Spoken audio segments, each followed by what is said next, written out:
There have been calls for the federal government to take over the regulation of the coal seam gas industry. Farmers in Western Queensland have told a Senate inquiry it's a conflict of interest for the state government to regulate an industry that it stands to make so much money from. The Senate Committee into Rural Affairs and Transport travelled to the heart of gas country to take evidence for its inquiry. We're going to make sure that the government's accountable and that people's rights are respected. The committee heard farmers were struggling to cope with this booming new energy industry. Some landholders are just signing the initial agreements because it all seems too daunting and they feel under immense pressure. Kate Scott and her husband John run a beef property earmarked for gas.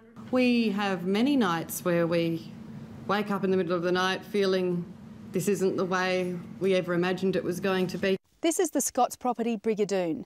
The gas company with the rights to drill here has told the couple that within 3 years they will have installed 15 gas wells. They'll come with roads, underground pipelines and above-ground power lines. So far, the couple has been unable to get assurances that that will be the end of the gas development here.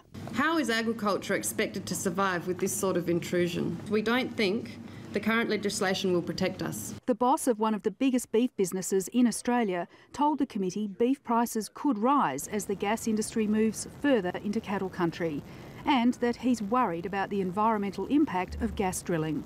So the unknown puts actually the whole Queensland beef cattle industry at risk.